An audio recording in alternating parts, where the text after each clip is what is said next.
지난 시간에 우리는 마리아의 찬가 가운데서 복음이 가지고 있는 놀라운 반전의 능력을 함께 살펴보았습니다. 하나님께서 교만한 자를 흩으시고 권세 있는 자를 그 자리에서 내리시며 비천한 자를 높이시고 줄인 자를 좋은 것으로 배부르게 하신다라고 하는 이 말씀은 복음은 언제나 강한 자의 편이 아니라 스스로 비어있는 자의 삶 속에서 능력으로 역사하시며 세상이 붙잡고 있던 기준을 거꾸로 세우는 하나님의 방식임을 우리는 깨달을 수 있었습니다. 이제 그 말씀에 이어서 오늘 대림절 세 번째 주일을 통해 우리가 읽은 말씀은 이 반전의 복음이 왜 그리고 어디에서부터 시작되었는가를 보여주고 있는 말씀입니다. 하나님께서 세상의 질서를 뒤집으시는 그 놀라운 구원의 역사는 어느 날 갑자기 등장한 생각이나 계획이 아니었습니다. 그것은 오래전부터 하나님께서 붙들고 계셨던 약속에서 시작된 이야기입니다. 오늘 본문 말씀을 보면 마리아는 이렇게 고백하고 있는데 세번역 성경으로 누가복음 1장 54절, 55절 말씀을 살펴보면 그는 자비를 기억하셔서 자기의 종 이스라엘을 도우셨습니다.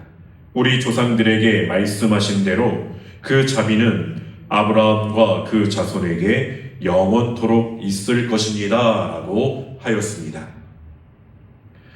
이 고백을 우리가 가만히 들여다보면 마리아는 지금 자신의 삶만을 넘어서서 하나님께서 어떻게 이스라엘이라고 하는 그 나라를, 당신의 백성된 나라를 기억해 오셨는지, 고통받던 그 백성들을 어떻게 외면하지 않으셨는지, 그 조상들에게 하신 약속을 어떻게 끝까지 붙들고 계셨는지를 바라보면서 노래하고 있습니다. 다시 말해 마리아는 지금 하나님의 구원 역사 전체를 바라보며 찬양하고 있었다라는 것입니다. 여기서 우리가 특별히 눈여겨볼 단어가 하나가 있는데 바로 도우셨다라고 하는 표현입니다. 여러분, 우리는 흔히 도움이라고 하면 내가 어느 정도는 할 수 있는데 누군가 옆에서 그 일을 조금 더 보태어주는 장면을 떠올립니다. 힘이 조금 부족할 때 그 힘을 좀 더 얹어주는 정도로 생각한다는 것입니다. 그러나 마리아가 지금 말하고 있는 이 도우셨다라고 하는 말은 그런 뉘앙스가 아닙니다. 이 말에는 붙들어 들어 올리다, 더 구체적으로는 힘이 없어서 혼자의 힘으로는 제대로 일어설 수 없는 사람에게 다가가서 그의 겨드랑이에 우리의 팔을 넣어서 일으켜 세워주는 그런 것을 담고 있는 낱말이 바로 도우셨다라고 하는 말입니다. 즉, 이 도움은 보조적인 역할을 하는 것이 아니라 그를 구원해주는 역할을 한다는 것입니다. 내가 약간 부족해서가 아니라 내가 스스로는 도무지 일어설 수 없는 상태에 있을 때에 하나님께서 이스라엘 백성들을 끌어올리셨다는 것입니다. 자, 그렇습니다. 마리아는 이 고백을 통해 지금 당시 이스라엘의 영적인 상태를 정확하게 바라보고 있었습니다. 이스라엘은 꽤 괜찮은데 조금만 도와주면 되는 그런 상태가 아니었습니다. 이스라엘은 바닥까지 내려가 있었습니다.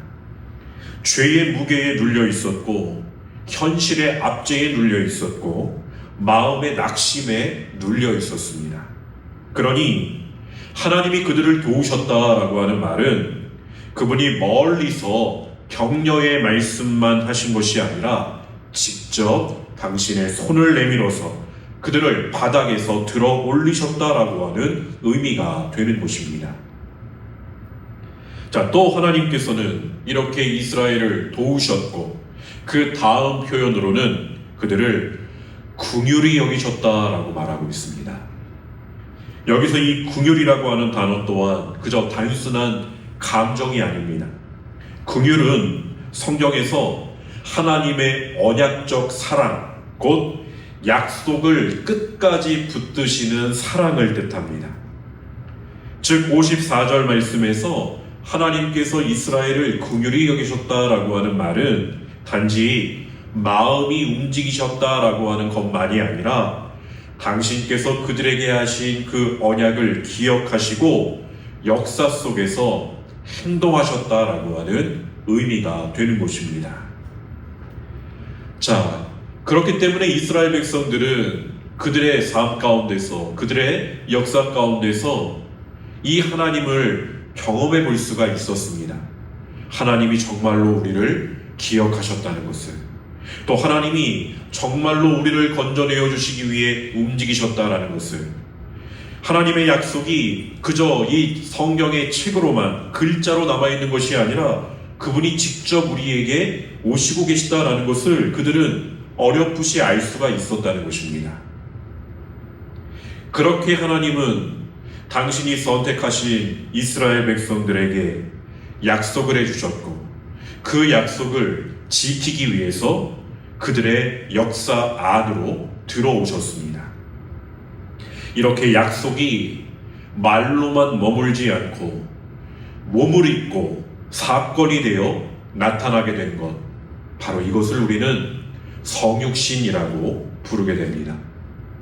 거룩하신 하나님께서 우리와 같은 존재가 되어 우리가 살아가고 있는 시간과 공간 안으로 들어오신 사건을 바로 성육신이라고 한다는 것입니다. 자, 그렇다면 이 성육신의 사건은 어디에서부터 시작된 것일까요? 그 뿌리는 아주 오래전 하나님께서 한 사람에게 주신 분명한 약속에게까지 거슬러 올라갑니다. 그 한 사람은 바로 아브라함입니다. 하나님께서 아브라함에게 약속하여 주신 언약은 단순히 너의 삶이 잘 될 거야 라고 하는 위로가 아니었습니다. 그 약속의 중심에는 한 가지가 있었는데 바로 너의 자손을 통해, 너의 후손을 통해 구원이 오게 하겠다라고 하는 말씀이었습니다. 하나님은 처음부터 이 구원을 사람의 노력으로 이루게 하시지 않고 하나님이 미리 준비하신 길, 하나님이 보내실 한 분을 통해 이루시겠다라고 말씀하셨던 것입니다. 자, 그런데 우리는 여기서 한 가지를 분명하게 인정해야 합니다. 이 하나님의 약속을 들었던 아브라함은 그 약속을 다 알지 못했습니다. 그는 예수님의 이름도 알고 있었던 것이 아닙니다. 다만 그럼에도 불구하고 아브라함은 하나님께서 하실 일의 방향을 알아보았습니다. 아주 선명하지는 않아도 분명하게, 마치 이 새벽 안개 속에서라도 멀리 있는 산 능선을 우리가 알아보는 것처럼 그는 이 하나님의 구원의 윤곽을 붙잡을 수 있었다는 것입니다. 그래서 그의 마음 깊은 곳에서는 이런 고백이 솟아났던 것입니다. 아, 하나님이 우리의 죄를 해결하시겠구나. 하나님이 당신과 우리와의 관계를 회복시키시겠구나. 하나님이 우리를, 사람을 다시 살리시겠구나 라고 하는 것입니다. 성경은 이러한 아브라함의 고백을 이렇게 설명해 주고 있습니다. 창세기 15장 16절 말씀을 보면 아브라함이 여호와를 믿으니 여호와께서 이를 그의 의로 여기시고 라고 한 것입니다. 여러분, 이 한 문장 안에는 복음의 핵심이 들어 있습니다. 아브라함이 의롭게 된 이유는 그가 완벽했기 때문이 아닙니다. 그가 강해서도 아니었고 그가 믿음이 흔들리지 않았기 때문도 아닙니다. 우리가 성경에 나오는 아브라함의 삶을 조금만 들여다보면 그에게도 두려움은 있었고 그에게도 계산적인 모습은 있었고 그에게 이 믿음의 흔들림으로 말미암은 넘어짐도 있었음을 우리는 보게 됩니다. 그런데 도대체 하나님은 그의 무엇을 보고 그가 의롭다라고 말씀하시는 것일까요? 바로 그것은 그가 하나님을 믿었기 때문입니다. 더 정확히 말하면 그가 하나님의 약속하심을 하나님답게 받아들였기 때문에 그는 의롭다라고 역임을 받을 수 있었다는 것입니다. 그렇습니다, 여러분. 아브라함이 믿은 것은 내 능력이 아니라 하나님의 약속이었습니다. 믿음의 초점은 언제나 나가 아니라 하나님입니다. 내가 부족하여도 내가 능력이 없다 하더라도 하나님께서 그렇게 말씀하셨고 하나님께서 약속하여 주셨으면 바로 그것은 하나님의 일하심으로 말미암아 이루어질 것이라고 하는 그 믿음, 바로 그것을 하나님은 우리의 의로 여기신다는 것입니다. 나는 흔들리지만 하나님은 흔들리지 않으신다는 것. 나는 계산하지만 하나님은 나를 계산적으로 대하지 않으시고 언제나 나에게 신실하신 분이시라는 것. 나는 약속을 잊을 때가 많지만 하나님은 나와 하신 그 약속을 결코 잊지 않으신다는 것. 아브라함의 믿음은 바로 이것을 붙들었던 믿음이었던 것입니다. 자, 그렇다면 여기서 한 가지 질문이 생기게 됩니다. 그렇다면 하나님께서 이토록 신실하신 분이시라면 왜 이렇게 우리를 오래 기다리게 하시는가라고 하는 문제인 것입니다. 우리에게 이 질문은 약속의 내용이 아니라 바로 시간에 관련되어 있다는 것입니다. 언제 이 약속이 이루어질 것인가? 아브라함에게 하나님께서 이 약속을 주신 이후로 수백 년, 수천 년이 흘러가게 되었습니다. 아브라함은 그 약속을 받았지만 그 약속이 눈앞에서 완성되는 것을 보지 못한 채 생을 마쳤습니다. 그의 후손들 또한 이 약속을 품고 살았지만 현실은 오히려 더 초라해져만 갔습니다. 이스라엘 백성들의 삶은 점점 억눌렸고 하나님의 약속은 점점 더 멀어지는 것처럼 보였습니다. 그 시간 속에서 이스라엘은 하나님을 기억할 수 있는 한 가지 방법을 하나님을 통해서 배우게 되는데 그것이 바로 제사였습니다. 이스라엘은 하나님께서 거하시겠다라고 하신 그 성막으로 나아가 하나님께 제사를 드렸고 그 성전에서 동물의 피가 날마다 흘러내렸습니다. 여러분, 이 장면은 결코 가볍지 않습니다.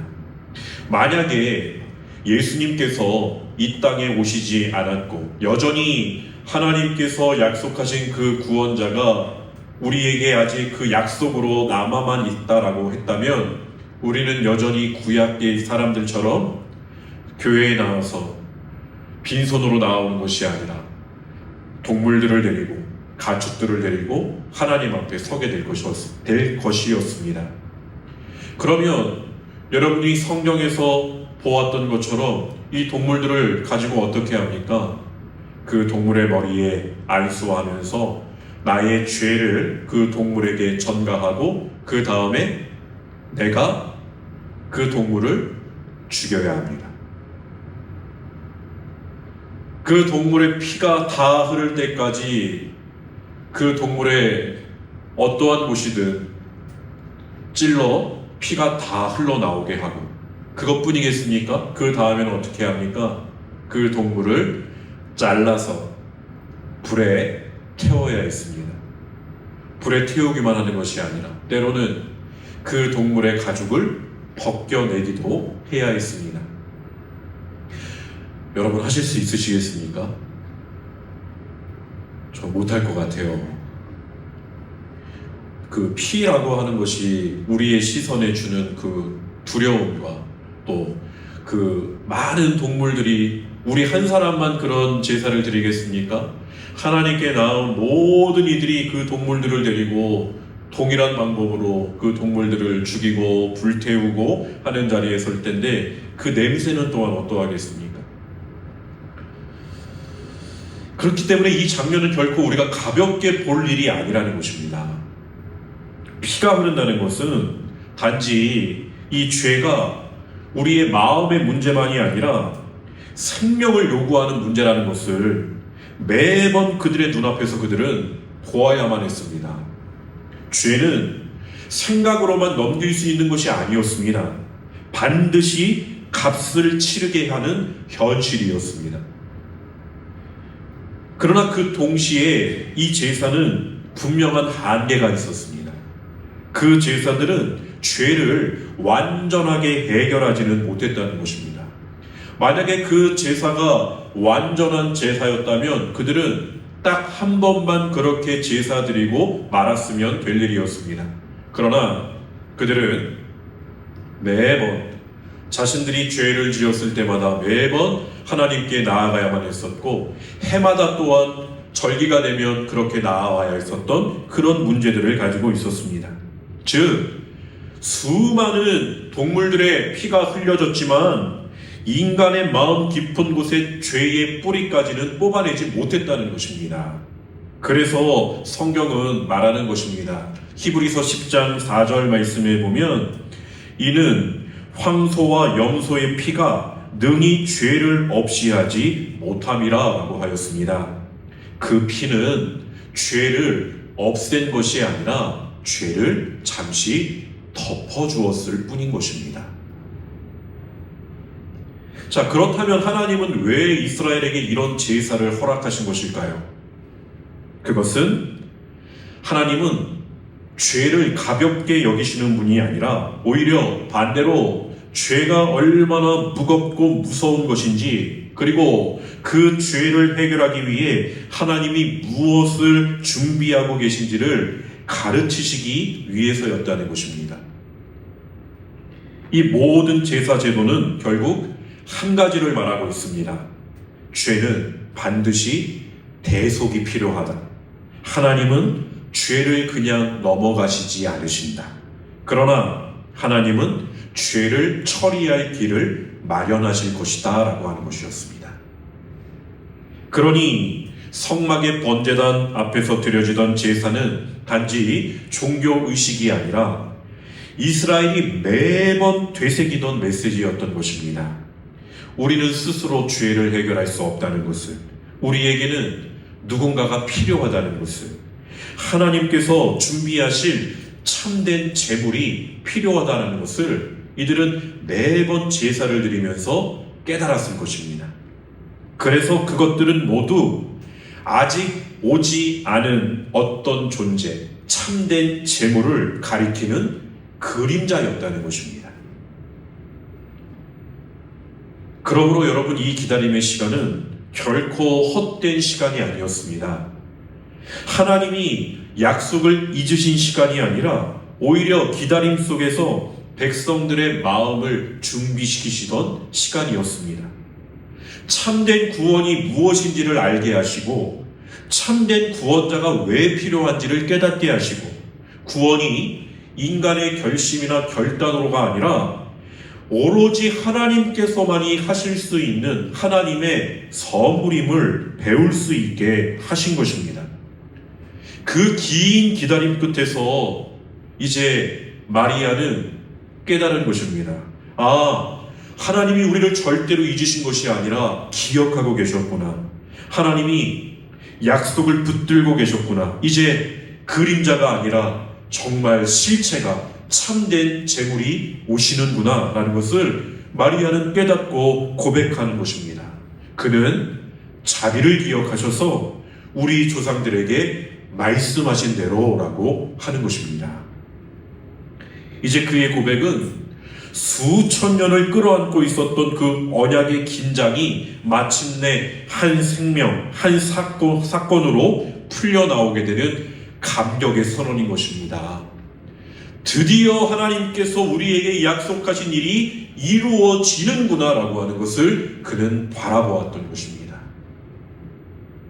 그렇습니다. 사랑하는 성도 여러분, 성육신은 하나님이 우리에게 저 멀리서 말씀만 하시는 분이 아님을 보여주는 사건입니다. 하나님은 우리의 연약함을 실제로 짊어지셨고 우리의 시간과 공간 안으로 친히 자신을 제한하셔서 들어오셨습니다. 죄를 진짜로 해결하기 위해 반복되는 제사가 아니라 한 번의 영원한 제사를 드리기 위해 하나님의 아들이 사람의 몸을 입고 오신 것입니다. 그래서 성경은 예수님을 이렇게 부릅니다. 요한복음 1장 29절 말씀에 보면 보라, 세상 죄를 지고 가는 하나님의 어린 양이로다. 이 말은 단지 경건한 호칭이 아닙니다. 이제는 우리의 기다림의 시대가 끝났다라고 하는 선언이며 그림자가 물러가고 실체가 도래했다라고 하는 복음의 선포인 것입니다. 그러므로 이 사건은 분명한 결론으로 우리를 이끌어갑니다. 이제 구원의 길은 하나뿐이라고 하는 선언입니다. 예수 그리스도를 떠나서는 죄 사함도 없고 하나님과의 화해도 없습니다. 바로 그분 안에서만, 하나님은 그분 안에서만 자기의 종 이스라엘을 도우셨고 그분 안에서만 아브라함과 그 자손에게 하신 모든 약속을 실제로 이루셨습니다. 자, 그렇다면 이제 오늘 우리들입니다. 과연 오늘 우리들에게는 이 성육신의 사건이 무슨 의미가 있겠습니까?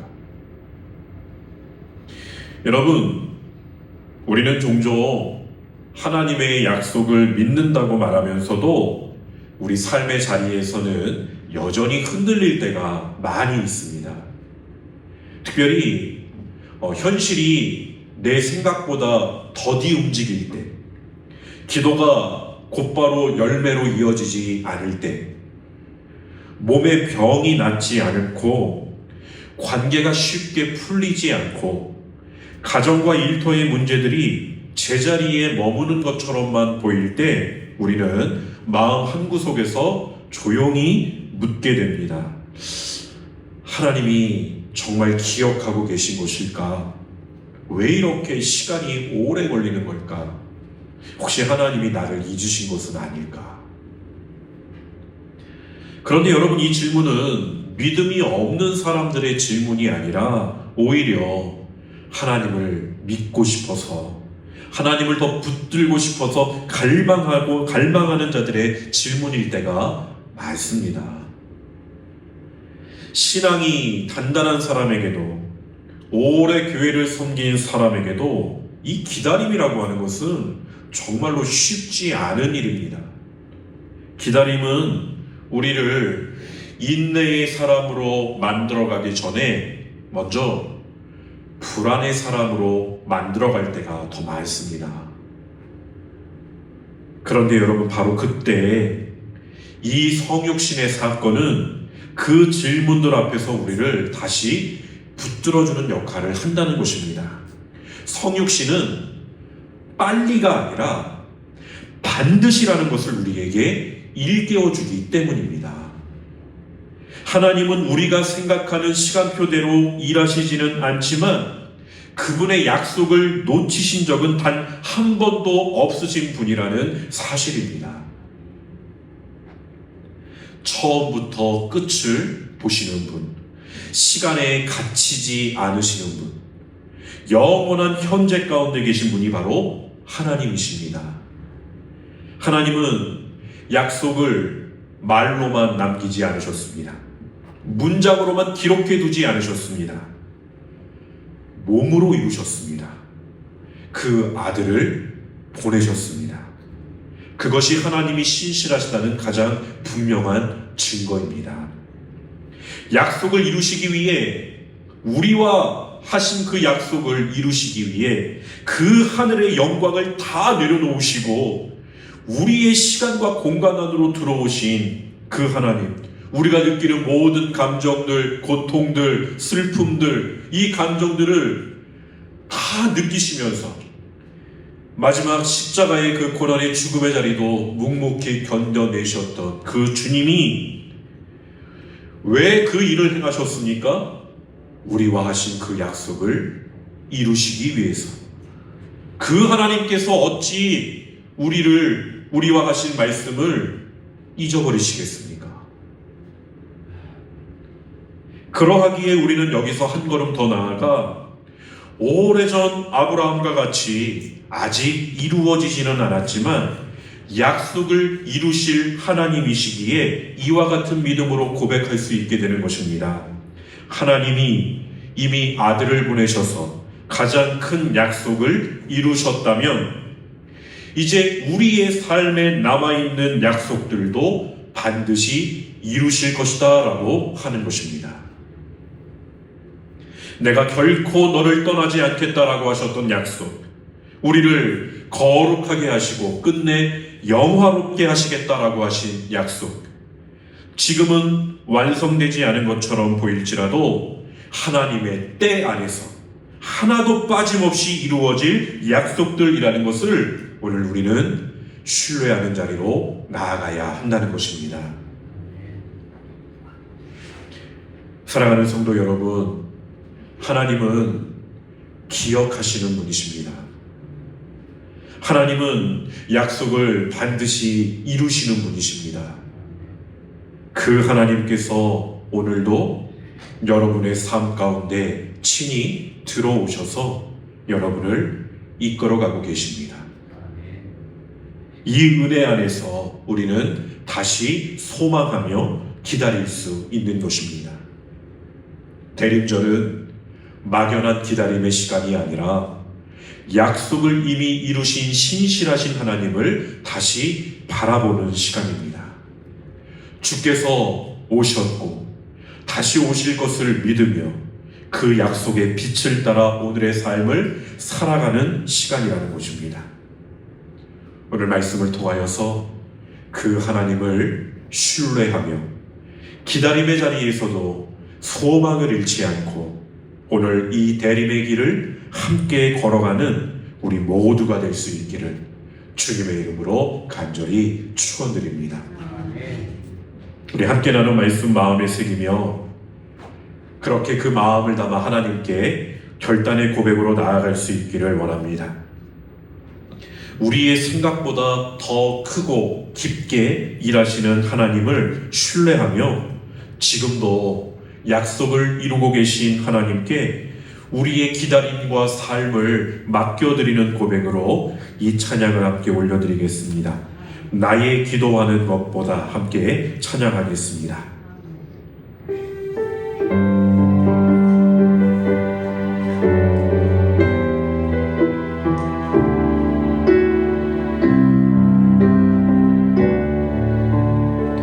나의 기도하는 것보다 나의 기도하는 것보다 더욱 응답하실 하나님, 나의 생각하는 것보다 더욱 이루시는 하나님, 우리 가운데 역사하신 능력대로 우리들의 간구함을 넘치도록 능히 하신 주님께 모든 영광과 존귀 찬양과 경배를 돌릴지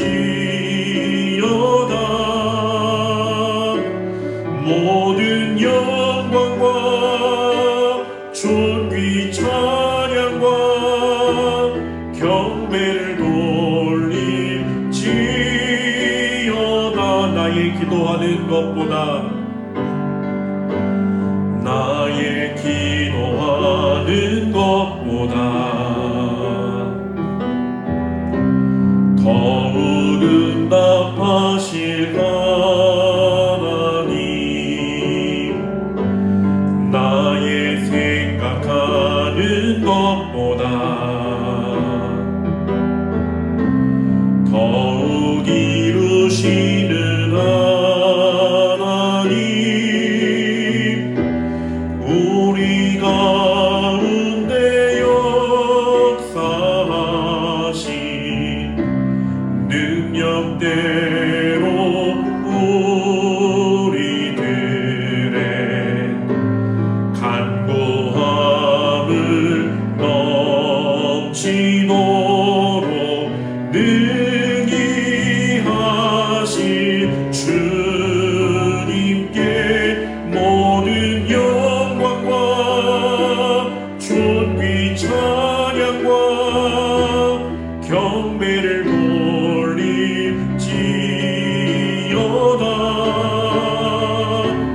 모든 영광과 존귀 찬양과 경배를 돌립지어다.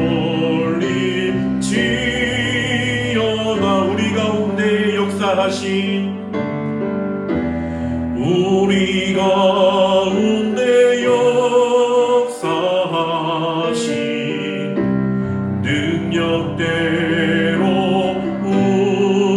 우리들의 간구함을 넘치도록 능히 하신 주님께 모든 영광과 존귀 찬양과 경배를 돌립지어다.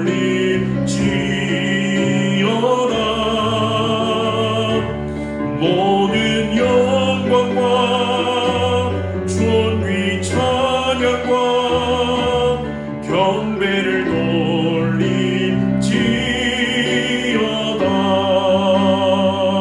신실하신 하나님, 오늘 말씀과 찬양과 기도를 통해 약속을 기억하시고 반드시 이루시는 주님을 다시 바라보게 하시니 감사합니다. 우리의 기도와 생각보다 더 크고 깊게 일하시는 하나님을 신뢰하며 아직 기다림의 자리 가운데 있을지라도 소망을 놓지 않게 하여 주옵소서.